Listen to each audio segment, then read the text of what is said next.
Hello friends, എല്ലാവർക്കും welcome to info for life channel. നമ്മൾ ഇന്നത്തെ വീഡിയോയിൽ നമ്മൾ കാണിക്കുന്നത് കുറച്ച് വെറ്റില ചെടികളാണ്.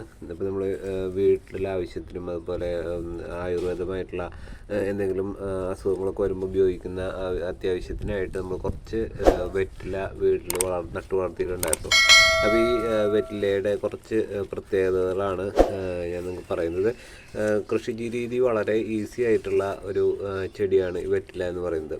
ഇതിൻ്റെ തണ്ട് മുറിച്ച് നട്ടാണ് നമ്മൾ തൈകൾ ഉൽപ്പാദിപ്പിക്കുന്നത്. തണ്ട് നട്ട് കഴിഞ്ഞ് കഴിഞ്ഞാൽ നമുക്കിതിൻ്റെ ഇത് ഞാൻ ഡ്രമ്മിൽ തന്നെയാണ് നട്ടിരിക്കുന്നത്. അതിൻ്റെ വേരുകളും ഒക്കെ വളരെ സ്ട്രോങ് ആയി ഇതിൽ തന്നെ ആഴ്ന്നിറങ്ങിയിരിക്കുകയാണ്. ഇത് വള്ളികളായിട്ട് ഇങ്ങനെ പോയിക്കൊണ്ടിരിക്കും.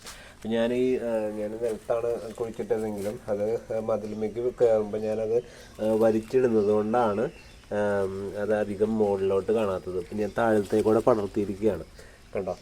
അപ്പോൾ ഇങ്ങനെ വളർത്തി കഴിഞ്ഞാൽ നമുക്ക് വീട്ടാവശ്യത്തിന് എന്തെങ്കിലും ഇപ്പോൾ നമുക്ക് ജലദോഷം അല്ലെങ്കിൽ അങ്ങനെയുള്ള ബുദ്ധിമുട്ടുകൾക്കൊക്കെ ആൻറ്റി വൈറലായിട്ടൊക്കെ ഉപയോഗിക്കുന്ന ഒരു ഔഷധമാണ് വെറ്റില എന്ന് പറയുന്നത്. അതായത് തൊണ്ടവേദന, ചുമ, അങ്ങനെയുള്ള പല അസുഖങ്ങൾക്കും ആയുർവേദപരമായിട്ടുള്ള പരിഹാരമായിട്ട് നമുക്ക് ഈ വെറ്റില ഉപയോഗിക്കാറുണ്ട്.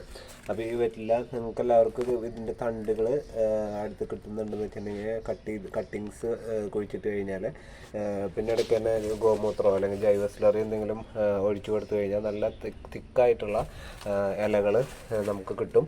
അപ്പോൾ നമുക്ക് ഇതിങ്ങനെ വെറ്റില വിൽക്കാനൊന്നും അല്ലെങ്കിലും നിങ്ങളുടെ വീട്ടിലത്തെ ആവശ്യങ്ങൾക്ക് വേണ്ട വെറ്റില കിട്ടുന്നതിനുള്ള രീതിയിൽ കുറച്ച് വെറ്റില നട്ടുപിടിപ്പിക്കുക എല്ലാവരും. ഇത് തൊണ്ടവേദന, സ്വരം അടയുന്ന പ്രകൃതിയുള്ളവർ, അങ്ങനെ തൊണ്ട സംബന്ധമായിട്ടുള്ള എല്ലാ അസുഖങ്ങൾക്കും വെറ്റിലയുടെ ഇല ഒരു നല്ലൊരു ഔഷധമാണ്. ഇത് പാക്കായിട്ടല്ല നമ്മൾ ഉപയോഗിക്കുക. ഇതിൻ്റെ ഇലയുടെ നീര് ഉപയോഗിച്ചിട്ട് നമുക്ക് പല മരുന്നുകളും ഉണ്ടാക്കുന്നുണ്ട് ആയുർവേദത്തിൽ. അപ്പോൾ ഇത് വീടുകളിൽ നട്ടുപിടിപ്പിക്കുന്നത് നല്ലൊരു ഓപ്ഷനാണ്. അപ്പോൾ എല്ലാവരും ട്രൈ ചെയ്ത് നോക്കുക. Thanks for watching info for life.